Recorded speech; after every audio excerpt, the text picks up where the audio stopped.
What's up, you guys? So today's video is going to be a little different. We're going to do things a little different today, and I'm going to tell you why in a second. But first I want to get into the tea. I want to jump right into the tea, the celebrity news, the hot topics. I want to jump right into that, and then I'm going to be addressing something at the end of this video. Now, a couple weeks ago, it went viral. Cynthia Bailey's bachelorette party went viral because it was said that Porsha and another woman who was later allegedly identified as Tanya Sam, allegedly, they said that they were both intimate with a stripper. So I did a video about that on my channel, and I did the video when the stripper addressed it, and he was like, I keep it professional, and he said that nothing happened. But in the weeks following, Tanya Sam allegedly quit the show. Tanya Sam allegedly quit the Real Housewives of Atlanta in the aftermath of Strippergate. And so then it came out that the Strippergate rumor actually came from Kenya Moore. So to me, that kind of explained everything. So you guys, now for the first time, Porsha is speaking out. Tanya has not addressed the claims. She's not addressed the claims that she was intimate with a stripper. She hasn't addressed the claims that she quit the Real Housewives of Atlanta. This is all, allegedly. But now Porsha has addressed the claims, and she said it was a good time. But this is what Porsha had to say when she was asked about the whole hashtag Strippergate.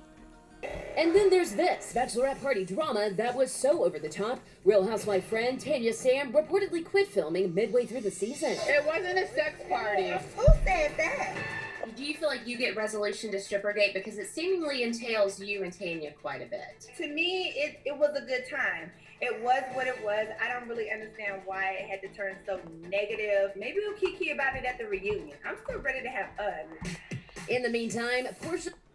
All right, so that's what Porsha had to say. It was what it was. To her, it was a good time, and maybe they'll kiki about it at the reunion. She doesn't know why it had to turn so negative. So we'll have to wait and see, what actually happened on the show to understand why it turned so negative. When she says that, I don't know if she's saying that Kenya turned something that was not serious. Maybe it was something that was playful. Maybe it was turned into something serious and something negative. I don't know if that's what she's hinting at, or if she's saying, maybe they were intimate allegedly, and it was still a good time and nothing serious. So we'll have to watch and see for that. But I just want to give you guys an update and let you know that one of the two women who were accused of being intimate with the stripper Bolo, one of them has spoken out, and that one is Porsha Williams.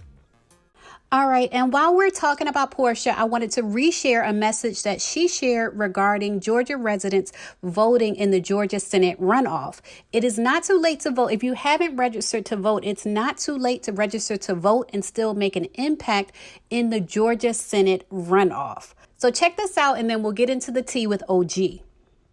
Listen, I have a message for the people. Here in Georgia, we want to get Jon Ossoff and Raphael Warnock in those Senate seats. So we have to do our part.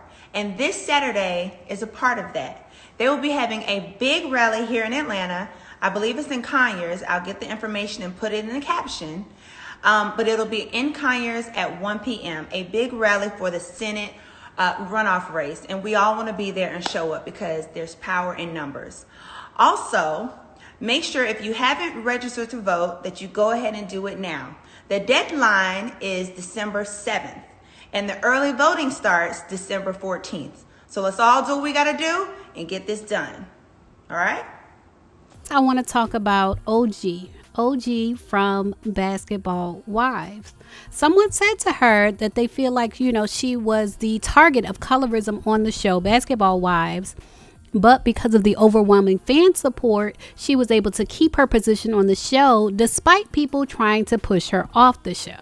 So someone tweeted at iHeartOG from Basketball Wives was coded aggressive, basically meaning she was labeled aggressive, quote unquote aggressive, to whitewash colorism.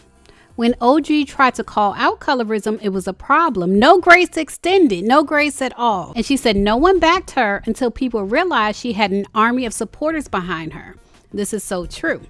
And the tweet that they're saying is so true. What they're responding to is a tweet saying, y'all keep saying mulatto is a little girl. Mulatto is a rapper. For those of you who are not familiar, mulatto is a rapper who is biracial.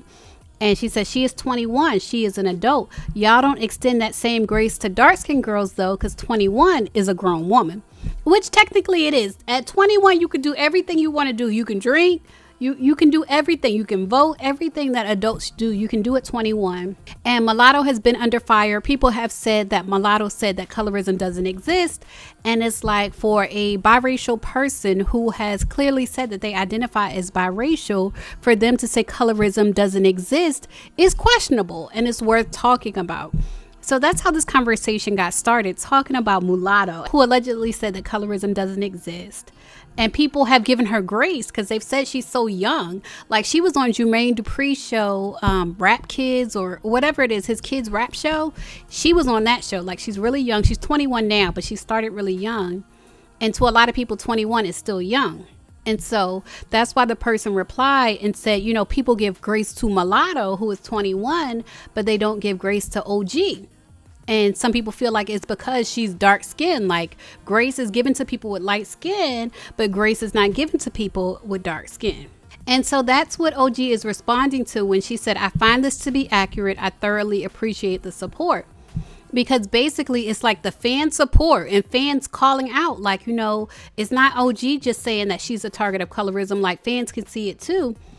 And people are saying that's what's kept her on the show, because allegedly she will be on the next season and she is staying on the show. And a lot of it has to do with fan support.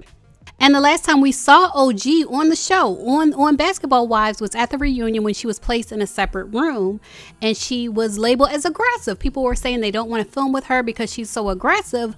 But at the same time, they're willing to film with Evelyn Lozado, who has been aggressive. She has physically fought people. She's thrown bottles at people. She's done all of that.